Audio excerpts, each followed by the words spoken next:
स्वामी सत्यप्रकाश बाबा, अंतर्राष्ट्रीय प्रवक्ता, महर्षिमयी आश्रम, कुपाघाट, भागलपुर। आर्ट ऑफ लिविंग वाले कुपाघाट आश्रम आए थे, भागलपुर में उनका कार्यक्रम था।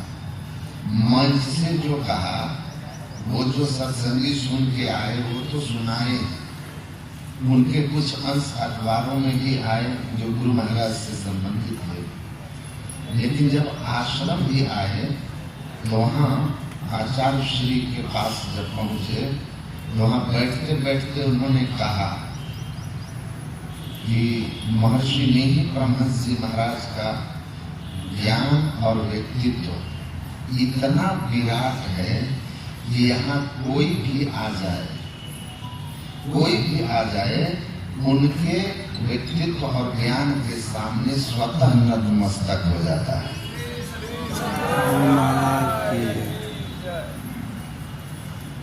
मैं बचपन में गुरु महाराज से मिला था, उन्होंने कहा, उनके दर्शन किए थे।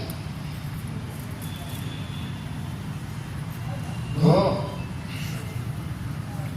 गुरु महाराज ने बिना किसी तरह का कोई कर्मकांड, कोई दिखावा, एकदम से अलग दिया और सार ज्ञान सामने रख दिया। सार ज्ञान, आप मनुष्य हैं तो जितने मनुष्य तनधारी हैं प्रभु भक्ति कर सकते सभी। इस भक्ति में मनुष्य मात्र का अधिकार है।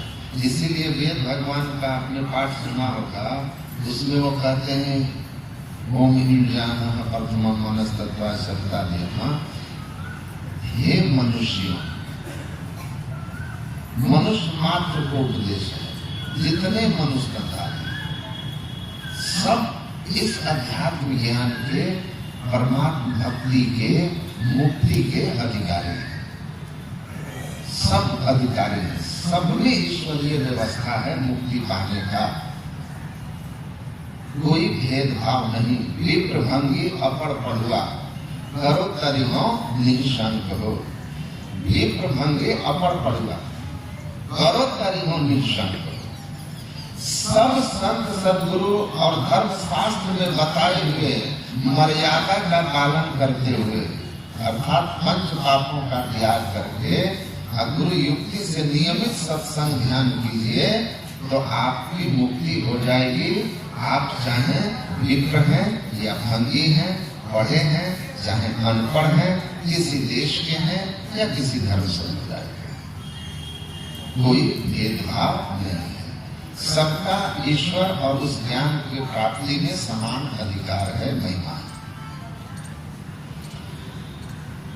तो वेद व्यास जी महाराज ने भागवत महापुराण में लिखा है, धर्म स्वनुतिष्ठन्ति पुंसाम विश्वस्येन कथासुयः लोका पवाद यदि रति श्रम में वही केवलम। वो कहते हैं कि जो धर्म के केवल कर्मकांड भाग में रहते हैं, लोक परंपराओं के अनुसार जो चल रहा है, पूजा पद्धति, कर्मकांड आदि, जो केवल उसी में रत रहते हैं, और धर्म का जो दूसरा पक्ष अध्यात्म है, जीवात्मा के परमात्मा से मुक्ति के लिए जो अंतर साधन है, जिसका वर्णन वेद भगवान ने कहा कि पहले बुद्धि योग, फिर मानस योग, अर्थात मानस जब मानस ध्यान, फिर ज्योति योग और नाद योग। ये जो साधना है ये आध्यात्मिक साधना। इस आध्यात्मिक साधना को जो नहीं अपनाता है, केवल और केवल बाहरी कर्म कांडों में लगा रहता है, तो कहते हैं श्रम में वही केवल, उनके द्वारा किया हुआ कर्म श्रम ही बन के रह जाता है, मोक्ष की प्राप्ति नहीं होती है। क्योंकि समस्त कर्म कांडों के जो और कर्म द्रव्यमय यज्ञों के जो संस्कार हैं, वे पुण्य और स्वर्ग के हैं, और स्वर्ग और स्वल्प अंत दिख रहा है। लेकिन आंतरिक साधना जो है वह मोक्ष का संस्कार है। इसलिए सबको आध्यात्मिक साधना करनी है। देखिए, मैंने पढ़ा है शंकर दिग्विजय, जिसमें शंकराचार्य ने जितने सारे महापुरुषों को पराजित किया है अपने समय में शास्त्रार्थ के द्वारा, उसमें मंडन मिश्र के साथ में उनका शास्त्रार्थ है वो सबसे लंबा और सबसे महत्वपूर्ण है, जिसमें मंडन मिश्र कर्मकांड के पक्ष में अपनी बातें रख रहे हैं और शंकराचार्य अध्यात्म के पक्ष में रख रहे हैं। उत्पाद महर्षि संत सीवी जी महाराज भी कहते थे प्रवचन में, और वेदों की जो भाष्य की भूमिका है दयानंद सरस्वती की, उसमें भी उन्होंने लिखा है कि वेद का एक भाग जो है उसको ब्राह्मण भाग कहते हैं, जिसमें यज्ञ याग कर्मकांड आदि का वर्णन है, और दूसरे भाग को संहिता भाग कहते हैं जो ज्ञान कांड है।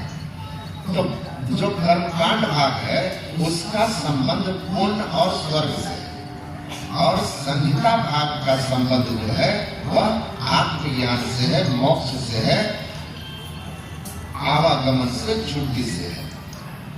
तो शंकराचार्य जी वहां कहते हैं मंडन मिश्र को कि कर्मकांड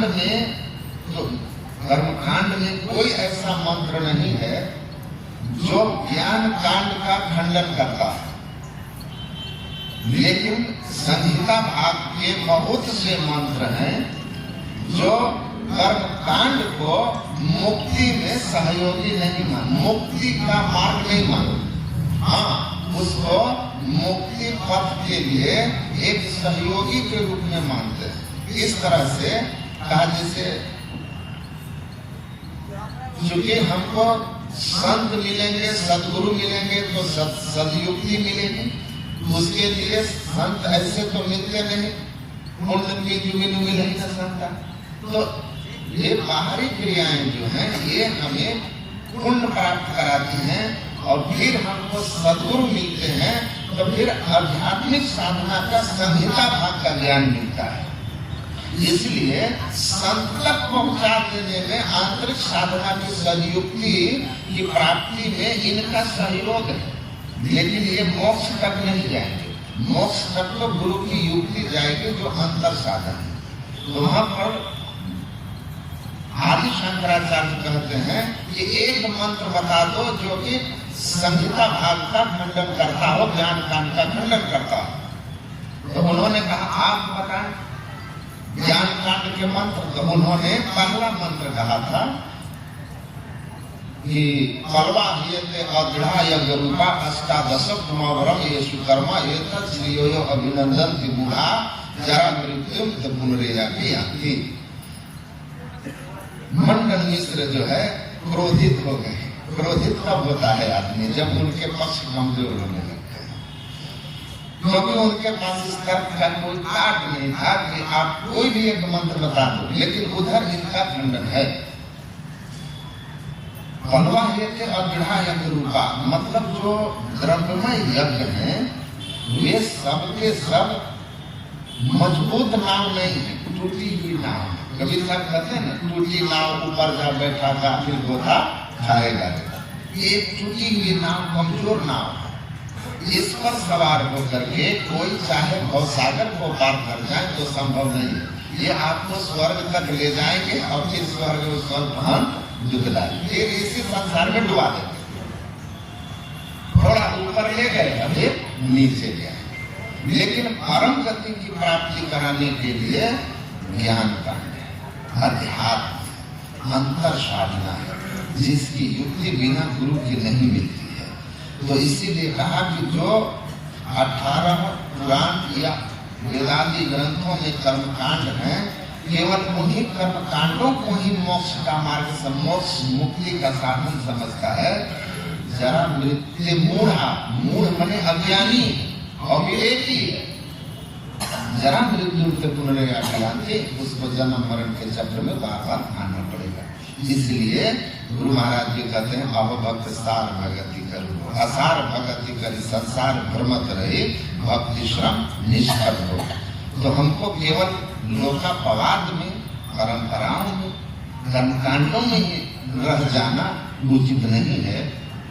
अध्यात्म ज्ञान को ठीक ठीक जान करके अंतर साधना की युक्ति लें और उस साधना को करेंगे तो माया के सभी आवरण को पार करके और हम परमात्मा को प्राप्त कर लेंगे।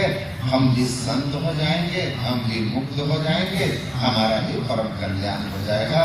संत मत सत्संग में इस आध्यात्मिक ज्ञान को विशेष रूप से समझाया बताया जाता है।